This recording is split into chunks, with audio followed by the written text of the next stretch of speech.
ನಮಸ್ಕಾರ ಸ್ನೇಹಿತರೆ, ಪೃಥ್ವಿಲೋಕ ಯೂಟ್ಯೂಬ್ ಕನ್ನಡ ಚಾನಲ್ಗೆ ನಿಮ್ಮೆಲ್ಲರಿಗೂ ಪ್ರೀತಿಯ ಸ್ವಾಗತ.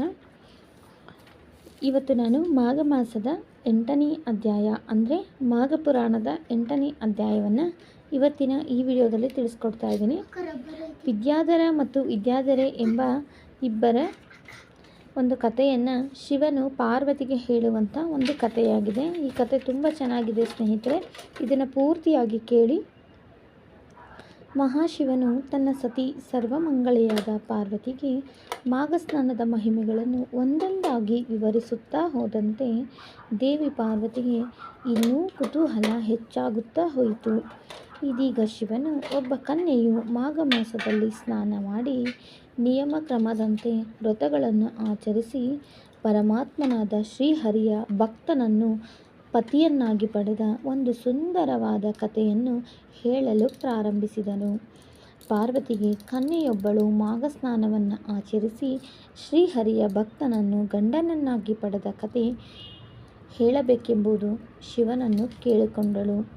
ಪಾರ್ವತಿಯ ಈ ಒಂದು ಕುತೂಹಲಕ್ಕೆ ಪರಶಿವನು ಇಲ್ಲ ಎನ್ನದೆ ಕಥೆಯನ್ನು ಹೇಳಲು ಪ್ರಾರಂಭ ಮಾಡಿದರು.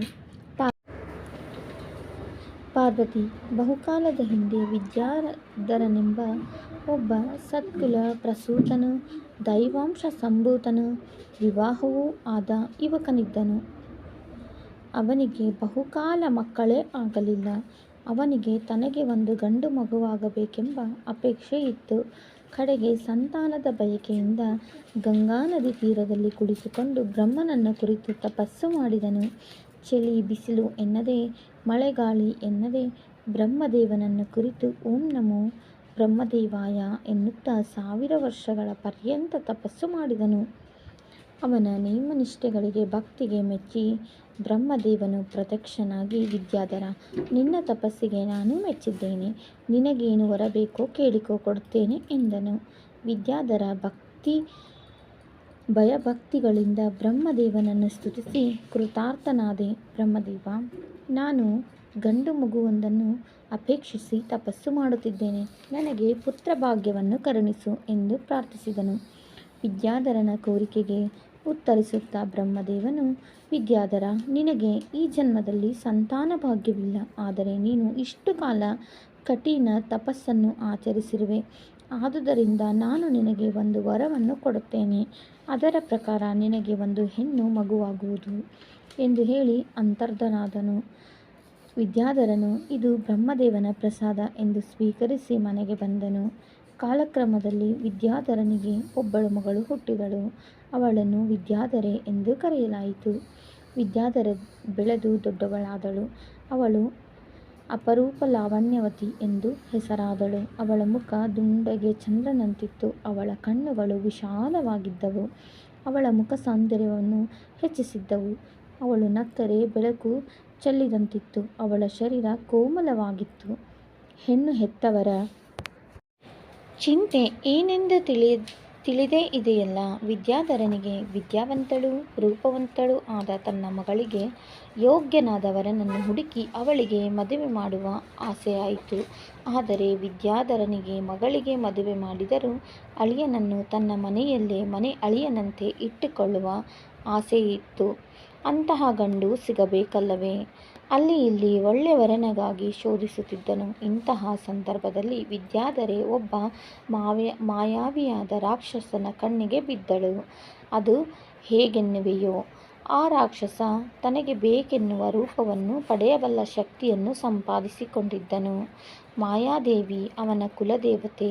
ಅವಳ ವರಪ್ರಸಾದದಿಂದ ಅವನಿಗೆ ಎಲ್ಲ ವೇದಗಳು ಶಾಸ್ತ್ರಗಳು ತಿಳಿದಿದ್ದವು. ಮಾಯಾ ಯುದ್ಧ ಮಾಡುವುದರಲ್ಲೂ ಅವನು ಚತುರನಿದ್ದನು. ಯಾರಿಗೇ ಆಗಲಿ ಎಷ್ಟಿದ್ದರೆ ಸಾಕಾದೀತು, ತೃಪ್ತಿ ಎನ್ನುವುದು ಸುಲಭದಲ್ಲಿ ಸಿಕ್ಕಿತೆ. ಅಂತೆಯೇ ರಾಕ್ಷಸನಿಗೆ ತನ್ನ ತ್ರಿಶೂಲವನ್ನಿಟ್ಟುಕೊಳ್ಳುವ ಆಸೆಯಾಯಿತು. ಆಸೆಗೂ ಒಂದು ಮಿತಿ ಇರಬೇಕಷ್ಟೆ. ಆದರೆ ಆ ರಾಕ್ಷಸ ತ್ರಿಶೂಲಕ್ಕಾಗಿ ದ್ರೋಣ ಪರ್ವತದಲ್ಲಿ ನನ್ನನ್ನು ಕುರಿತು ತಪಸ್ಸು ಮಾಡತೊಡಗಿದನು. ಕಾಲಿನ ಹೆಬ್ಬೆರಳನ್ನು ಭೂಮಿಯ ಮೇಲೆ ಊರಿ ನಿಂತು ಏಕಾಗ್ರಚಿತ್ತನಾಗಿ ಆಕಾಶಕ್ಕೆ ಮುಖ ಮಾಡಿಕೊಂಡು ಕೈಗಳನ್ನು ಜೋಡಿಸಿ ತಪಸ್ಸು ಮಾಡಿದನು. ಪರ್ವತದ ತಪ್ಪಲಿನ ಬಿಲ್ವವೃಕ್ಷದ ಅಡಿಯಲ್ಲಿ ನಿಂತಿರುತ್ತಿದ್ದನು. ಅಲ್ಲಿ ಕಿನ್ನರ, ಗಂಧರ್ವ, ಅಪ್ಸರೆಯರು ವಿಹರಿಸುತ್ತಿದ್ದರಾದರೂ ರಾಕ್ಷಸನಿಗೆ ಅವರೆಡೆ ಮನಸ್ಸು ಹರಿಯಲಿಲ್ಲ. ಪ್ರಾಣಿ ಪಕ್ಷಿಗಳ ಕೂಗಿಗೆ ಅವನು ವಿಚಲಿತನಾಗಲಿಲ್ಲ. ಅವನ ಭಕ್ತಿಗೆ, ನೀಡುಗಾಲದ ತಪಸ್ಸಿಗೆ ಮೆಚ್ಚಿ ನಾನು ಪ್ರತ್ಯಕ್ಷನಾಗಿ ನಿನಗೆ ಬೇಕಾದ ವರವನ್ನು ಕೇಳಿಕೋ, ಕೊಡುತ್ತೇನೆ ಎಂದನು. ರಾಕ್ಷಸನು ತಟ್ಟನೆ ಪರಮೇಶ್ವರ, ನನಗೆ ನಿನ್ನ ತ್ರಿಶೂಲ ಬೇಕು ಎಂದು ಕೇಳಿದನು. ಅನ್ಯ ಮಾರ್ಗವಿಲ್ಲದೆ ತ್ರಿಶೂಲವನ್ನು ಕೊಟ್ಟೆನಾದರೂ ಆ ತ್ರಿಶೂಲವು ನಿನ್ನ ಬಳಿ ಇರುವವರೆಗೂ ನಿನಗೆ ಅಪಜಯವಿಲ್ಲ. ಆದರೆ ಎಂದು ಅದು ನಿನ್ನ ಶತ್ರುಗಳ ಪಾಲಾಗುವುದೋ ಆಗ ನಿನಗೆ ಮರಣ ಬರುವುದು ಖಂಡಿತ ಎಂದು ಹೇಳಿದೆನು. ಆದರೆ ತನ್ನ ಕೈಗೆ ತ್ರಿಶೂಲ ಬಂದ ಕ್ಷಣದಿಂದಲೇ ದುರಹಂಕಾರದಿಂದ ವರ್ತಿಸತೊಡಗಿದನು.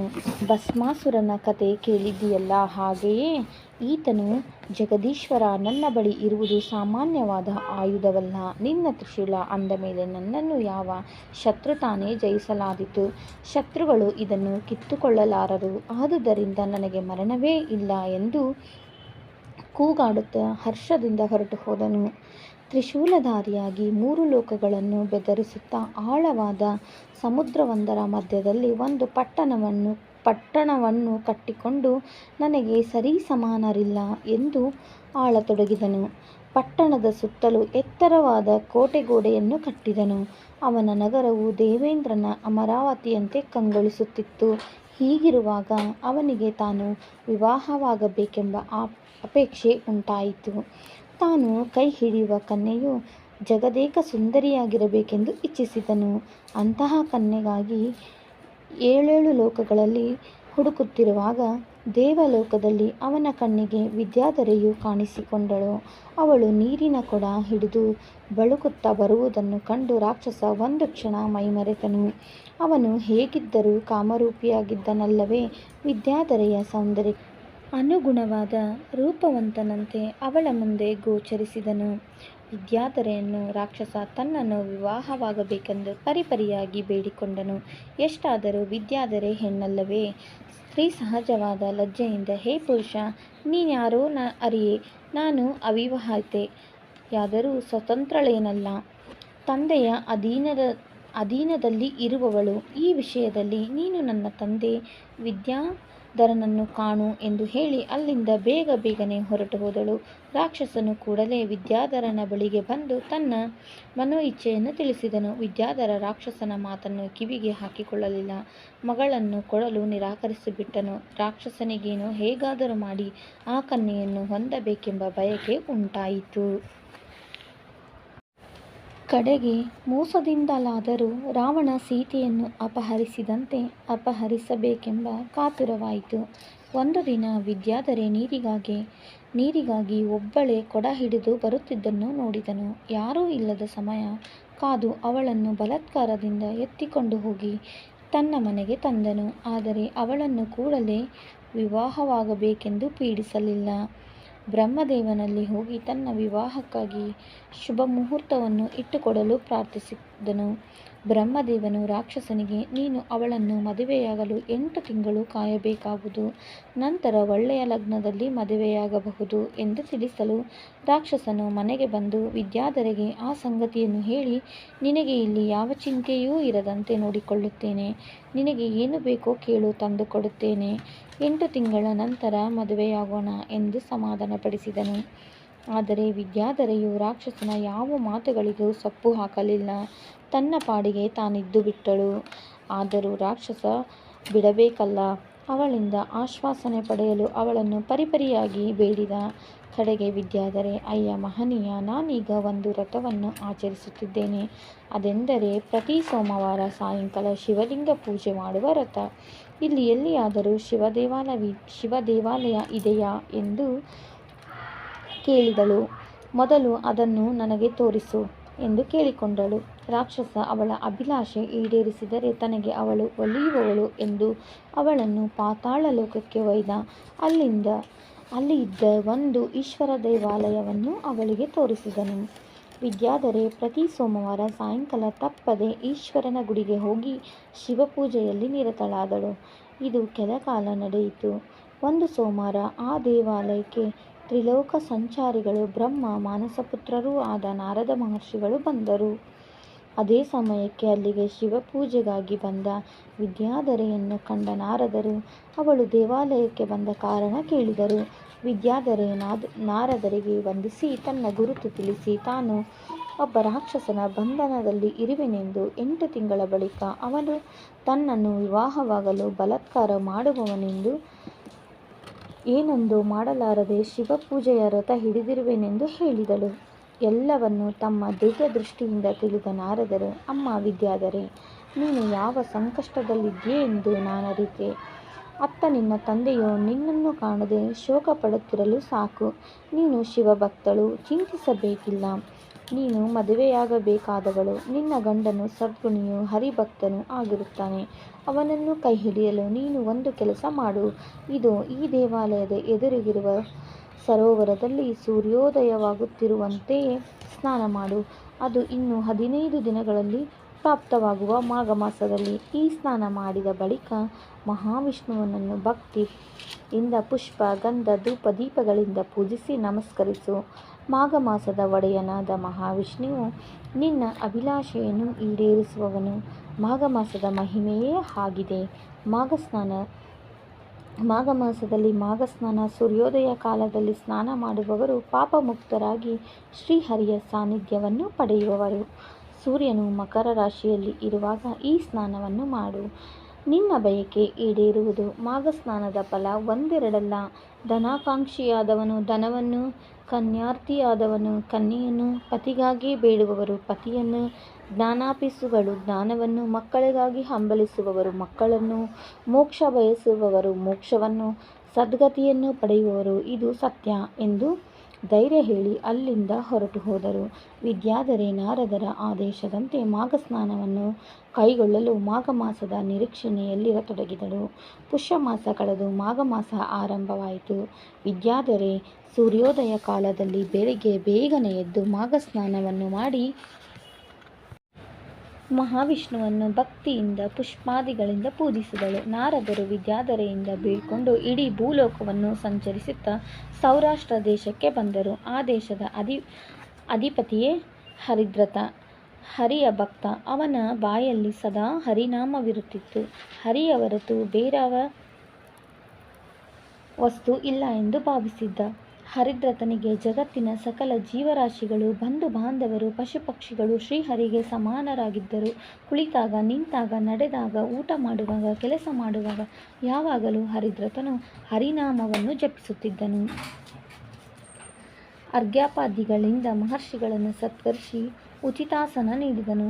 ನಾರದರು ಹರಿದ್ರಥನ ಕುಶಲ ವಿಚಾರಿಸಿ ಬಳಿಕ, ಅಯ್ಯ ಹರಿದ್ರಥ ಮಹಾರಾಜ, ಸಮುದ್ರ ಮಧ್ಯದ ತನ್ನ ಪಟ್ಟಣದಲ್ಲಿ ಶಿವನಿಂದ ವರ ಪಡೆದ ರಾಕ್ಷಸನೊಬ್ಬನು ವಿದ್ಯಾಧರನ ಮಗಳು ಅಪರೂಪ ಲಾವಣ್ಯವತಿಯೂ ಆದ ವಿದ್ಯಾಧರೆಯನ್ನು ತಾನು ವಿವಾಹವಾಗಬೇಕೆಂದು ಬಂಧನದಲ್ಲಿ ಇರಿಸಿದ್ದಾನೆ. ಅವನ ಬಳಿ ಸಾಕ್ಷಾತ್ ಪರಶಿವನೇ ದಯಪಾಲಿಸಿದ ತ್ರಿಶೂಲವಿದೆ. ಆದ್ದರಿಂದ ಅವನು ಎಲ್ಲೆ ಮೀರಿ ಮೆರೆಯುತ್ತಿದ್ದಾನೆ. ನೀನು ಅವನ ತ್ರಿಶೂಲವನ್ನು ಗಳಿಸಿ ಅವನನ್ನು ಸಂಹರಿಸಿ ವಿದ್ಯಾಧರೆಯನ್ನು ಬಂಧಮುಕ್ತಳನ್ನಾಗಿಸು, ವಿವಾಹವಾಗು ಎಂದರು. ಹರಿದ್ರಥನು ನಾರದನನ್ನು, ಮಹರ್ಷಿಗಳೇ, ಆ ರಾಕ್ಷಸನ ಪಟ್ಟಣ ಸಮುದ್ರ ಮಧ್ಯದಲ್ಲಿದೆ ಎಂದು ಹೇಳಿದಿರಿ. ಅಲ್ಲಿಗೆ ಹೋಗುವುದಾದರೂ ಹೇಗೆ ಎಂದು ಕೇಳಿದನು. ನಾರದರು, ಹರಿದ್ರಥ, ಚಿಂತಿಸಬೇಡ. ನೀನು ಸಮುದ್ರದ ಬಳಿಗೆ ಹೋಗು. ಸಮುದ್ರವು ನಿನಗೆ ದಾರಿಯನ್ನು ಬಿಡುವುದು. ಬಳಿಕ ಅವನೊಂದಿಗೆ ಯುದ್ಧ ಮಾಡು, ಅವನನ್ನು ಸಂಹರಿಸಿ ಬಾ ಎಂದು ಸಲಹೆ ಮಾಡಿದರು. ಹರಿದ್ರಥ ನಾರದನ ಮಾತಿಗೆ ಇಲ್ಲವೆನ್ನದೆ ಕ್ಷಿಪ್ರದಲ್ಲಿ ಸಮುದ್ರದ ಬಳಿ ಹೋದನು. ಹರಿದ್ರಥ ರಾಜನನ್ನು ನೋಡಿದ ಸಮುದ್ರ ಇಬ್ಬಾಗವಾಗಿತು. ಅವನಿಗೆ ದಾರಿ ಮಾಡಿಕೊಟ್ಟಿತು. ಸುಲಭವಾಗಿ ಹರಿದ್ರಥ ರಾಕ್ಷಸನ ಪಟ್ಟಣವನ್ನು ಹೊಕ್ಕನು. ಆದರೆ ಆಗ ಅಲ್ಲಿ ರಾಕ್ಷಸ ಇರದೆ ಲಗ್ನ ಕಟ್ಟಿಸಲು ಬ್ರಹ್ಮದೇವನು ವಾಸವಾಗಿದ್ದ ಸ್ವರ್ಗಲೋಕಕ್ಕೆ ಹೋಗಿದ್ದನು. ಹಾಗೆ ಹೋಗುವಾಗ ಶಿವಪ್ರಸಾದಿತ ತ್ರಿಶೂಲವನ್ನು ಅರಮನೆಯ ಶಸ್ತ್ರಾಗಾರದಲ್ಲಿ ಬಿಟ್ಟು ಹೋಗಿದ್ದನು. ಹರಿದ್ರಥನು ಆ ತ್ರಿಶೂಲವನ್ನು ವಶಪಡಿಸಿಕೊಂಡು ರಾಕ್ಷಸನ ಬರವನ್ನೇ ನೋಡುತ್ತಾ ಇದ್ದನು. ಬ್ರಹ್ಮದೇವನಿಂದ ಉತ್ತರ ಪಡೆದು ಹಿಂದಿರುಗಿದ ರಾಕ್ಷಸ ತನ್ನ ಪಟ್ಟಣದಲ್ಲಿ ಅತಿಕ್ರಮ ಪ್ರವೇಶ ಮಾಡಿದ್ದ ಹರಿದ್ರಥನನ್ನು, ಅವನ ಕೈಯಲ್ಲಿದ್ದ ಶಿವದತ್ತವಾದ ತ್ರಿಶೂಲವನ್ನು ನೋಡಿ ಭಯಚಕಿತನಾದನು. ಇನ್ನು ನನಗೆ ಮರಣವೇ ಗಟ್ಟಿ ಎಂದು ಬಗೆದ ರಾಕ್ಷಸನು ಹರಿದ್ರಥನೊಡನೆ ಯುದ್ಧಕ್ಕೆ ನಿಂತನು. ಇಬ್ಬರಿಗೂ ಘನಘೋರ ಯುದ್ಧ ನಡೆದು ಹರಿದ್ರಥ ಹರಿವ್ರತ ನಾರದರು ಕೊಟ್ಟಿದ್ದ ಸೂಚನೆಯಂತೆ ತ್ರಿಶೂಲದಿಂದ ರಾಕ್ಷಸನ ಎದೆಯನ್ನು ಸೀಳಿದನು. ತ್ರಿಶೂಲದ ಏಟು ತಾಳಲಾರದೆ ಕತ್ತಿ ಏಟಿಗೆ ಬಾಳೆಕಂಬ ಕೆಳಗುರುಳಿದಂತೆ ರಾಕ್ಷಸನ ನೆಲಕ್ಕೆ ಉರುಳಿದನು. ರಾಕ್ಷಸನ ಸಂಹಾರವಾಯಿತು. ಹರಿವ್ರತ ಅರಮನೆಯಲ್ಲಿ ವಿದ್ಯಾಧರೆಯನ್ನು ಕಂಡು ಸಂತಸ ಹೊಂದಿದನು.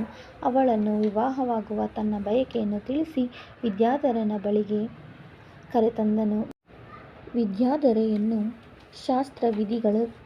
ಶಾಸ್ತ್ರವಿಧಿಗಳಿಗೆ ಅನುಸಾರವಾಗಿ ಬಂಧು ಬಳಗದ ಸಮ್ಮುಖದಲ್ಲಿ ಸ್ವೀಕರಿಸಿ ಅವಳ ಸಮೇತ ತನ್ನ ದೇಶಕ್ಕೆ ಬಂದು ಸೇರಿದನು. ಮುಂದೆ ಇಬ್ಬರು ಹರಿಪೂಜಾ ನಿರತರಾಗಿ ಮಾಘ ಮಾಸದಲ್ಲಿ ಪವಿತ್ರ ಸ್ನಾನ ಮಾಡಿ ಮಹಾವಿಷ್ಣುವಿನ ಆರಾಧನೆ ಮಾಡುತ್ತಾ ಇಹಲೋಕದ ಎಲ್ಲ ಸುಖಗಳನ್ನು ಕಂಡು ಕಡೆಗೆ ಅಂತ್ಯದಲ್ಲಿ ವೈಕುಂಠವನ್ನು ಸೇರಿದರು. ಪಾರ್ವತಿ ಮಾಘಸ್ನಾನ ಫಲವನ್ನು ಕಂಡೆಯ. ಮಾಘ ಮಾಸದಲ್ಲಿ ಪವಿತ್ರ ಸ್ನಾನ ಮಾಡಿ ಶ್ರೀಹರಿಯನ್ನು ಧ್ಯಾನಿಸುತ್ತಾ ಪೂಜೆ ಮಾಡುವವನು ವಿಷ್ಣು ಲೋಕವನ್ನು ಸೇರುವವನು. ಅವನಿಗೆ ಯಾವ ಪುನರ್ಜನ್ಮವೂ ಇರುವುದಿಲ್ಲ. ಆದರೆ ಮಾಘಸ್ನಾನವನ್ನು ಉಪೇಕ್ಷಿಸಿದವರು ಜೀವನ ಪರ್ಯಂತ ತೊಳಲಾಡಿ ಕಡೆಗೆ ನರಕಲೋಕವನ್ನು ಸೇರಿ ಪಡಬಾರದ ಪಾಡುಗಳನ್ನು ಪಡುವರು. ಮಾಘಸ್ನಾನದಂತೆ ಮಾಘ ಮಾಸದ ಈ ಚರಿತ್ರೆಯು ದಿವ್ಯವೂ ಭಕ್ತ ಜನೋದ್ಧಾರವೂ ಆಗಿರುವುದು. ಇದನ್ನು ಓದುವವರಾಗಲಿ ಕೇಳಿದವರಿಗಾಗಲಿ ಪಾಪಗಳಿಂದ ವಿಮುಕ್ತಿ ಸಿಗುವುದು. 8ನೇ ಅಧ್ಯಾಯ ಸಮಾಪ್ತಿಯಾಗುತ್ತದೆ.